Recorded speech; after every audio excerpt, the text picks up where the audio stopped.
మొదటి సమూయేలు గ్రంథం 12వ అధ్యాయము 23వ వచనం. నా మట్టుకు నేను మీ నిమిత్తము ప్రార్థన చేయటం మానుట వలన యెహోవాకు విరోధముగా పాపము చేసిన వాడగుదును. అది నాకు దూరమవునుగా, కానీ శ్రేష్టమైన చక్కని మార్గము మీకు బోధింతును. ప్రార్థన చేసుకుంటాం. ప్రేమించిన మా తండ్రి, మీ నామాన్ని బట్టి మీకు స్తోత్రములు చెల్లిస్తున్నాం. రాకడ దినాలు, అంత్య దినాలు, అపాయకరమైన దినాలలో ఈ నెలలో చివరి విజ్ఞాపన కూడికలు, యాడికి క్రైస్తవ కూడిక గృహం చేర్చబడిన ప్రతి కుటుంబాన్ని బట్టి మీకు స్తోత్రం.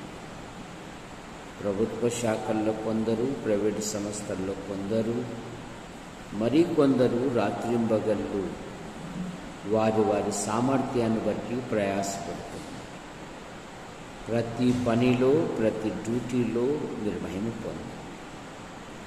పాటల ద్వారా నేను స్తుతించుటకు, ఘనపరుచుటకు, మహిమపరుచుటకు మీరిచ్చిన ఈ ధన్యతను బట్టి మీకు స్తోత్రం. ఇప్పుడు నీ వాక్యమును ధ్యానిస్తుండగా నీ దాసుడు బలహీనుడు మరుగుపరచండి. నాతోనూ మాతోనూ యంత్ర శబ్దం ధర ఎందరైతే వింటున్నారో ఆకర్షించండి. యేసు ప్రభు నామములో ప్రార్థిస్తున్నాం తండ్రి, ఆమేన్. సమూయేలు అనగా అడగబడినవాడు, దేవునికి మ్రొక్కి అడగబడినవాడు. సమూయేలు దేవునికి మ్రొక్కినవాడు. సమూయేలు ప్రతిష్ఠింపబడినవాడు. సమూయేలు యెహోవా సన్నిధిలో ఉండి ఎదిగినవాడు. సమూయేలు యెహోవా సన్నిధిలో ఉండి యెహోవాకు పరిచర్య చేసినవాడు. సమూయేలు వర్ధిల్లినవాడు. సమూయేలు దేవుని చిత్తమును విన్నవాడు. సమూయేలు పెద్దవాడు కాగా దేవుడు అతనికి తోడుగా ఉన్నాడు. అతని జీవితములో ఆయన నామము బట్టి ప్రార్థన చేయు వారిలో సమూయేలు ఒకడు. ప్రవక్త, న్యాయాధిపతి. ఇక సౌలు పనివాడు సాక్ష్యమిస్తున్నాడు. ఈ పట్టణములో ఒక దైవజనుడున్నాడు.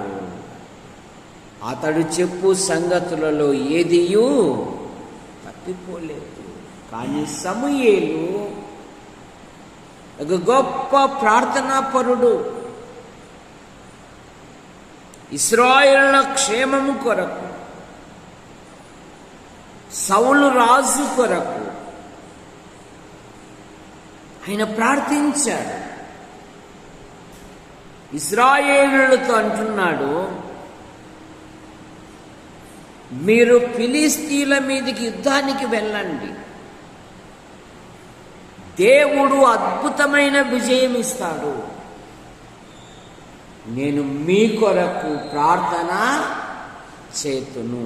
7వ అధ్యాయము 1 సమూయేలు గ్రంథం 5వ వచనం. 7వ అధ్యాయము 5వ వచనం. అంతటా సమూయేలు పిలువనంపుడి, నేను మీ పక్షమున యెహోవాను ఎంత గొప్ప ప్రార్థనా పరుడండి. ప్రజల క్షేమము కొరకు, ఇశ్రాయేలు ప్రజల కొరకు ఏమంటున్నాడంటే, మీరు మిస్పాకు రండి, నేను మీ కొరకు ప్రార్థన చేతును. నేను మీ కొరకు నేను ప్రార్థన చేస్తాను. 8వ వచనములో ప్రజలు కూడా సమూయేలు అడుగుతున్నారు, మా కొరకు ఆయన యొద్ద ప్రార్థన చేయుట మానవద్దు. మా కొరకు ప్రార్థన చేయుట మానవద్దు అని ప్రజలు కూడా అడుగుతూ ఉన్నారు. కానీ నేటి విశ్వాసులు తమ సమస్యలను ప్రభు యొద్ద చెప్పడానికి అయిష్టత చూపుతూ ఉన్నారు. అదేదో ఒక సిగ్గుకరంగాను, ఒక అవమానకరంగాను, మా బలహీనత అందరికీ తెలిసిపోతుందేమో ఏమో అన్నట్టుగా సాగిపోతూ ఉన్నారు. కానీ అతిక్రమములను దాచిపెట్టుకొని జీవించువాడు వర్ధిల్లడు. వాటిని ఒప్పుకొని విడిచిపెట్టువాడు దేవుని మహాకనికరము పొందు. కనుక సమూయేలు అంటున్నాడు, మీరు మిస్పాకు రండి, నేను మీ కొరకు ప్రార్థన చేతును. ప్రజలు అంటున్నారు, మా కొరకు ప్రార్థన చేయుట మానవద్దు. ఇదే సహవాసము అంటే. వర్ధిల్లాలంటే ఒకరినొకరు ఏం చేసుకోవాలి? గుట్టు దాచిపెట్టుకోవాలి. ఏం దాచిపెట్టుకోవాలి? ఎరగనట్టుగా ఉండాలి. ఎరగనట్టుగా ఉన్నాడు గెహాజీ. దీవించబడ్డాడా? శపించబడ్డా. అడిగాడు ఆటికి ఎలీషా, ఏరా ఎక్కడికి వెళ్ళావు అని. గురువు గారికి సమస్తం తెలుసు కదా, ఏం చేస్తామని ఒప్పుకోలే. అబ్బా నేను ఎక్కడ పోలేదే అంటున్నాడు. ఒరే నా మనసు నీతో కూడా రాలేదా? అతిక్రమములను దాచిపెట్టి వర్ధిల్లుటకు నానా యాతన పడుతున్నారు, నానా తంటాలు పడుతున్నారు. కానీ నువ్వు అద్భుతమైన విజయము సాధించాలి అంటే నీవు ప్రార్థించుట మానకూడదు.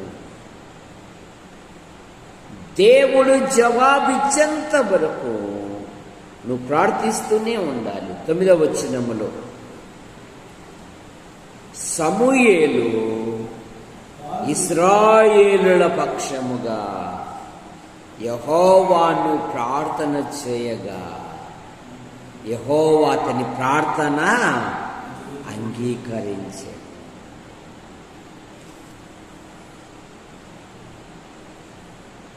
సమూయేలు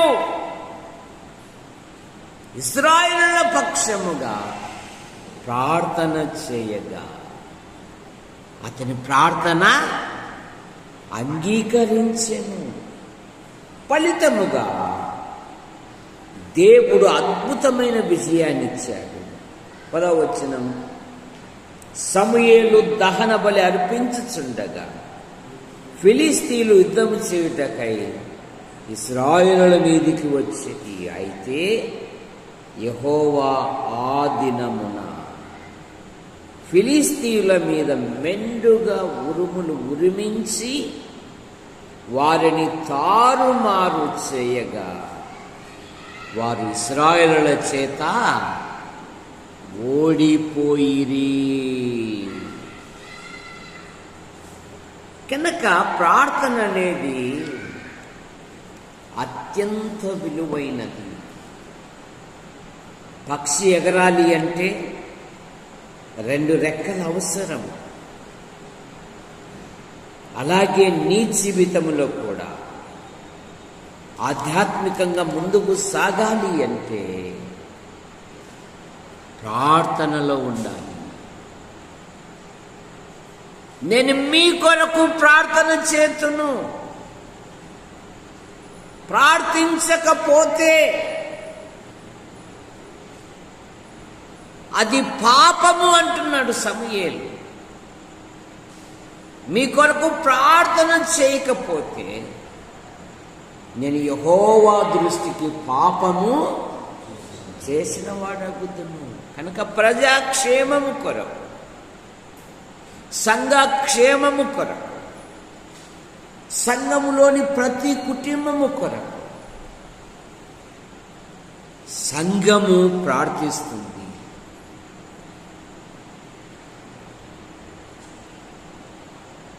నిజ విశ్వాసులు వారు ఒకరినొకరు, పౌలు గారు ఏమని కోరుతాడు? సహోదరులారా మా కొరకు. ఏం చేస్తాయి మనకు తెలుదా ప్రార్థన? మళ్ళీ చెప్పాలంట. ఏం చెప్పాలా? మనం ప్రార్థిస్తే దేవుడు ఇస్తాడని తెలుసు, మళ్ళా చెప్పేది ఎందుకు? ఆది సంఘం అలా అనుకోలేదు. పేతురు చెరసాలలో ఉంచబడెను. సంఘమైతే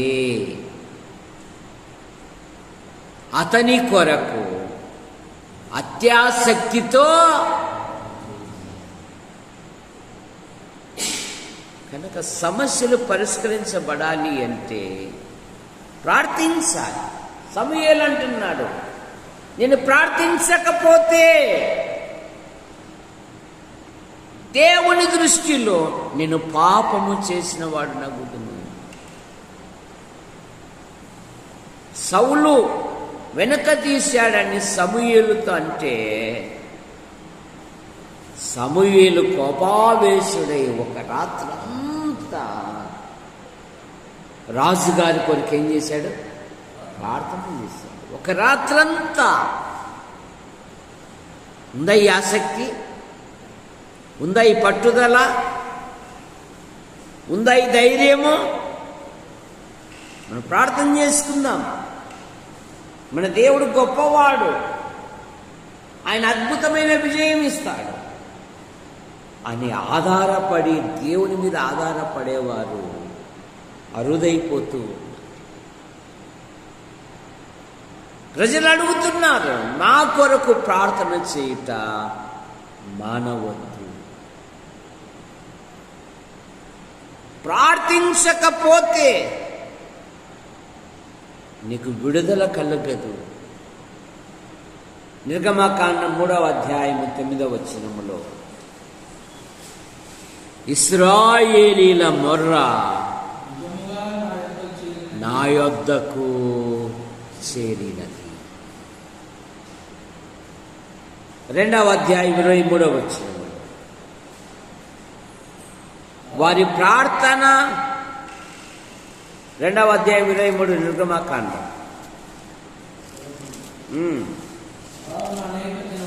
అనేక దినములు జరిగిన పిమ్మట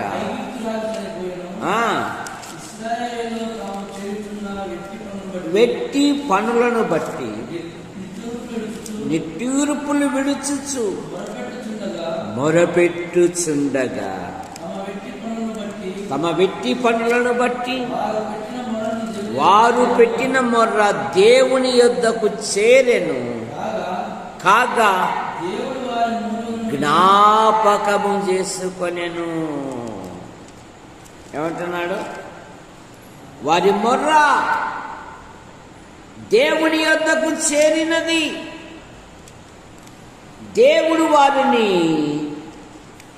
జ్ఞాపకము చేసుకొని 3వ అధ్యాయం 28వ వచనములో 3వ అధ్యాయం 8వ వచనములో వారిని విడిపించుటకు దిగి వచ్చి ఉన్నాను. ప్రార్థిస్తే ప్రతి సమస్య నుండి ఆయన అద్భుతమైన విడుదల ఇస్తాడు. నేను ప్రార్థించకపోతే యెహోవా దృష్టికి పాపము చేసిన వాడు నవ్వుదును అంటున్నాడు. ఇశ్రాయేలు ప్రార్థించకపోతే వారికి విడుదల కలగదు.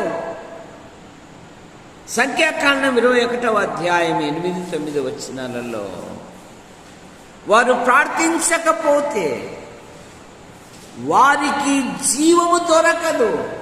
కారణం ఏమంటే వారు దేవుని మీద సనిగారు,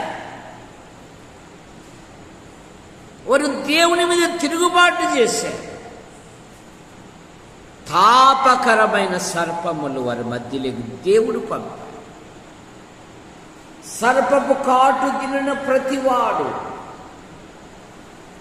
ఆ ప్రతిమను చూసినప్పుడు, నిదానించి చూసినప్పుడు బ్రతికెను. సంఖ్యాకాండం 21వ అధ్యాయం 8వ వచనం.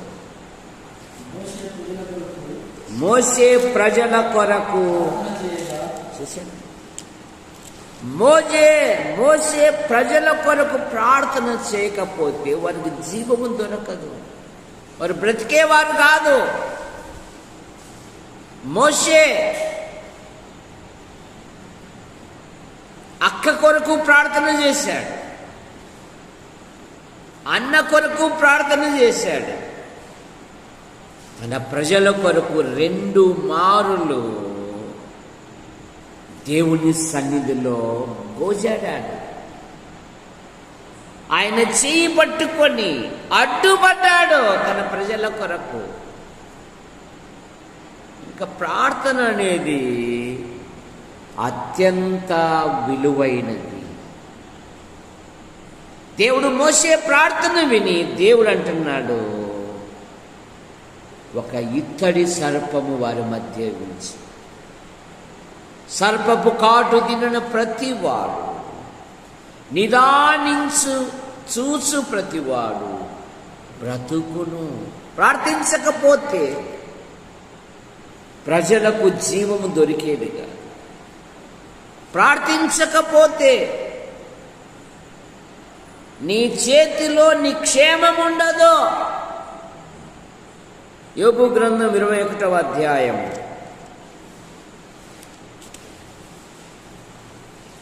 15వ వచనం.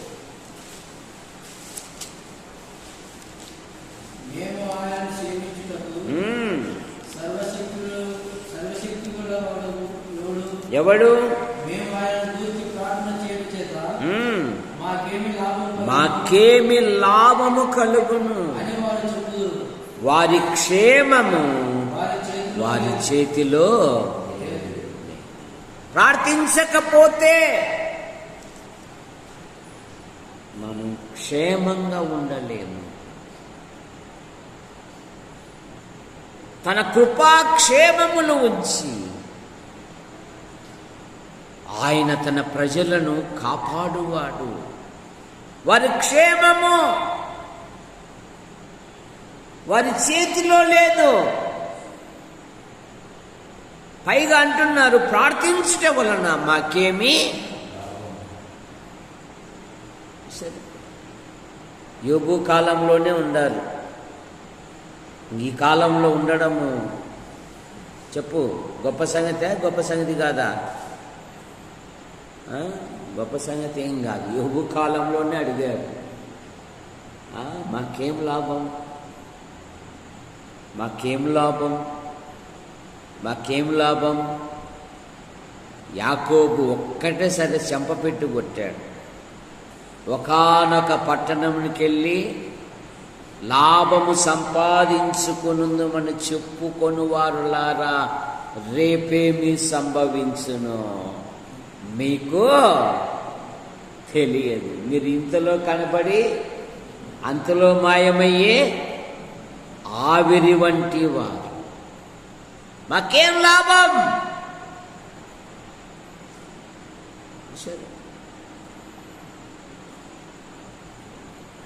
వీరికి ప్రార్థిస్తే లాభం, దేవుని సేవ చేస్తే లాభం, సంఘంలో ఏదైనా పరిచయం చేస్తే లాభం. ఈ లాభగానులతో అంటున్నాడు, రేపేము సంభవించునో నీకేం తెలుసు అంటున్నా. అని దావీదు అన్నాడు కదా, కృపాక్షేమములే నా వెంట. కాలేబు అన్నాడు కదా, ఈరోజు నన్ను క్షేమముగా సజీవునిగా ఉంచాడు, అది దేవుని కృప అన్నాడు. సంఖ్యాకాండం 14వ అధ్యాయం. ఈ 40 సంవత్సరములు నన్ను ఆయన సజీవునిగా కాపాడాడు.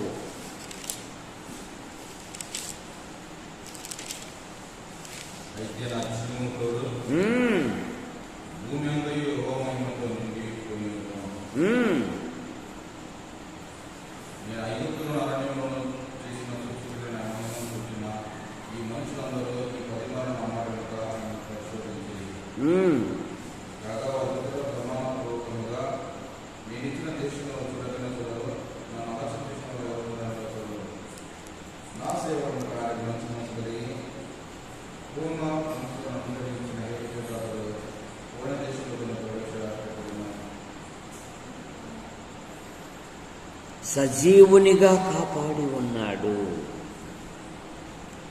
యెహోషువ గ్రంథం 14 గాని రండి.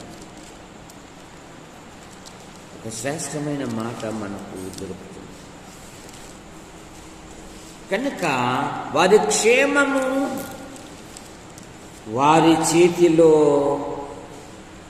లేదు. యెహోషువ గ్రంథం 14వ అధ్యాయము 10వ వచనం.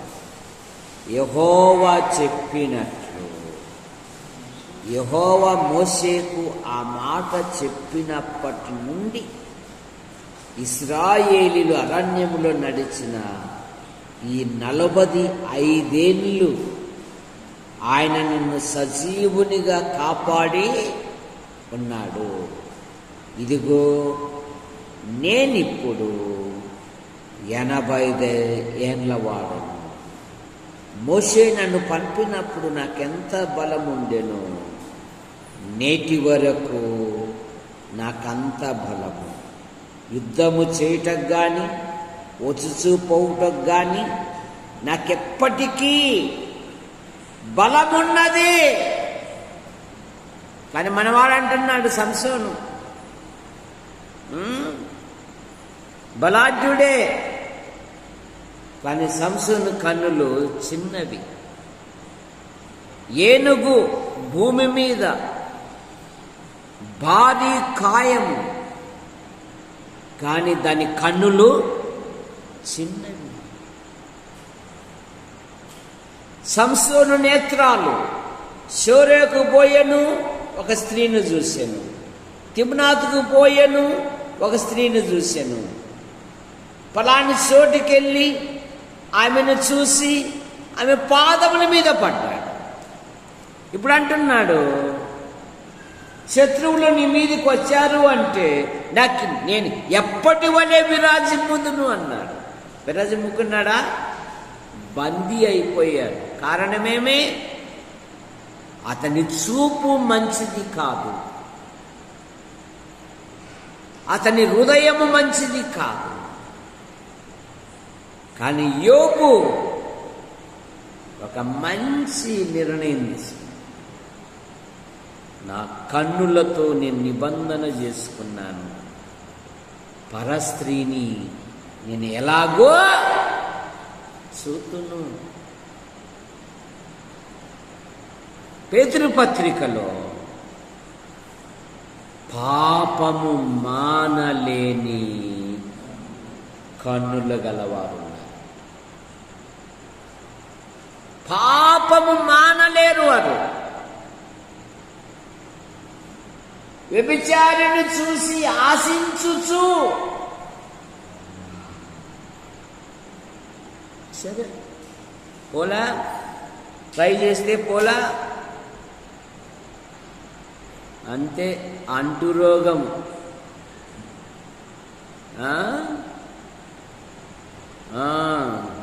జాగ్రత్త, నీ నేత్రాలు జాగ్రత్తగా ఉండాలి, నీ మనసు జాగ్రత్తగా ఉండాలి. అందుకే యవన పిల్లలతో సామెతల గ్రంథం ఏమంటున్నది?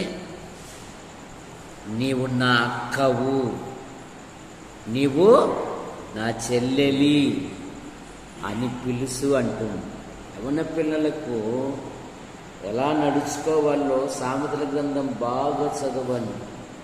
అనేకమైన మాటలు దొరుకుతాయి.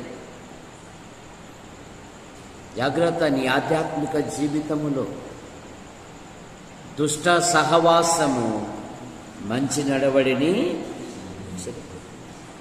నువ్వు ప్రార్థించకపోతే శోధనలో పడిపోతావు. లూకాసు వార్త 21వ అధ్యాయము 34 నుండి 36 వరకు చూస్తే రక్షకుడే చెప్తున్నాడు, మీ హృదయములు ఐకిక విచారము వలను మందముగా ఉన్నందున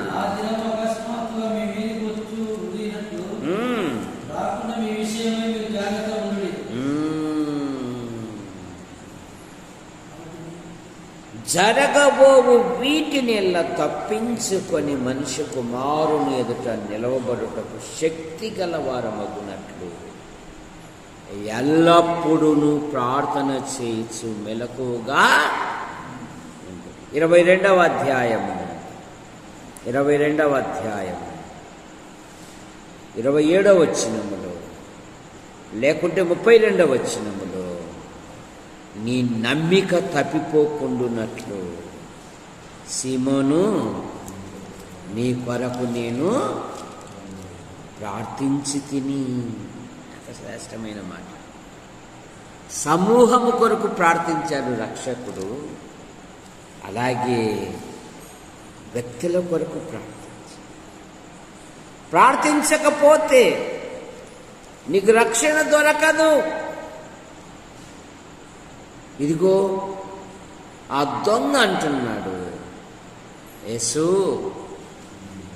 లేదంటే తోటివాడితో అంటున్నాడు, ఇది నీకు నాకు న్యాయమే గాని ఈయన ఏ తప్పిదము చెయ్యలేదని ఆయనని విశ్వసించి, యేసు నీవు నీ రాజ్యముతో వచ్చినప్పుడు నన్ను జ్ఞాపకము చేసి.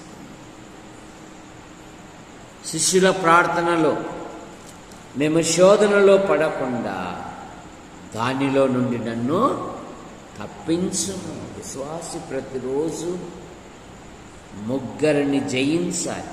1 దురాత్మల సమూహమును, లోకమును, 3 శరీరం. ఇదే చెడగొడుతుంది. నేను ప్రతిదానికి సాకులు చెప్తుంది అది. సోమరవాడు తలుపులో మంచం మీదనే ఉండి అనిల్ అంబానీ పక్కన ఇల్లు కట్టుకున్నాడంట. ఎవరి పక్కన? భారతదేశంలో అత్యంత ధనవంతుడు ఆయన పక్కన ఈయన ఇల్లు ఉందంట. ఆయనకి ఎన్ని కార్లు ఉన్నాయి, ఈయనకి అన్ని కార్లు ఉన్నాయంట. ఆయనకి ఎంతమంది పని మనుషులు, ఈయనకి అంతమంది పని మనుషులు అంట. అసలు టిఫిన్ చేస్తున్నారంట, భలే చేస్తున్నారంట. వాళ్ళమ్మ పొరకత కొట్టి లేరా లే అంటే కలానా చూసారా? సోమరోనికి రోజు ఆశలు పుడుతూనే ఉంటాయి, చేసినది ఒక్కటి కూడా ఉండదు. నువ్వు సాధించాలంటే త్యాగం చేయాలి, సాధించాలంటే తపన ఉండాలి, సాధించాలంటే నీకు ఏవైతే అడ్డుగా ఉన్నాయో వాటిని తీసేసుకోవాలి. అన్నీ కావాలా, లోకం కావాలా, లోక వ్యక్తులు కావాలా, మళ్ళా ప్రభు కూడా చూసారు. భగవంతునికి మానవునికి అనుసంధానం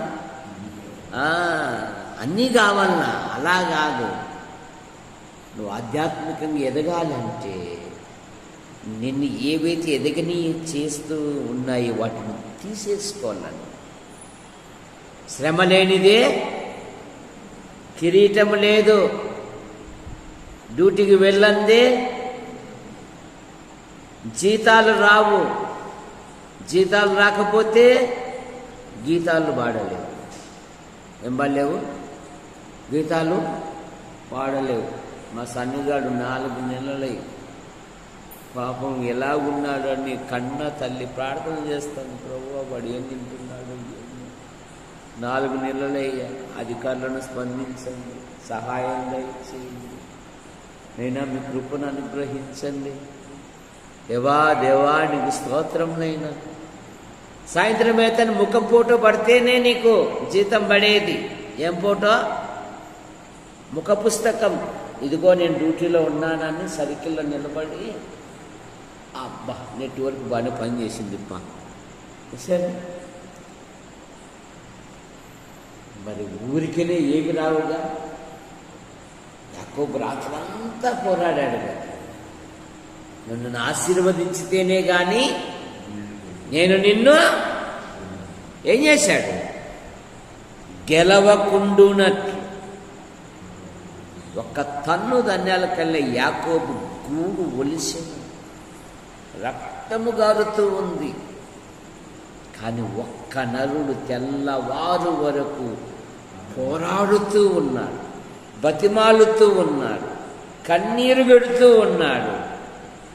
తన బలహీనత ఎప్పుడైతే ఒప్పుకున్నాడో అప్పుడే దీవించాడు. ఒప్పుకోకుండా దీవెనలు కావాలంటే మనకు ఒప్పుకోకుండా అలాగైతే రావు.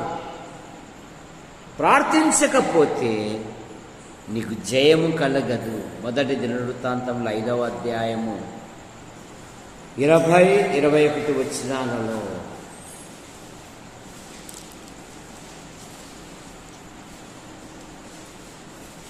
ఐదవ అధ్యాయం 20 వచనం. యుద్ధమందు వారు దేవునికి మొరపెట్టగా ఆయన మీద వారు నమ్మిక ఉంచినందున ఆయన వారి మొర్ర ఆలకించెను గనుక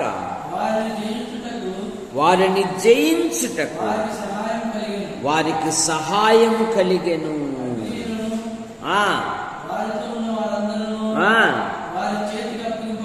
వారి చేతికి అప్పగింపబడిది.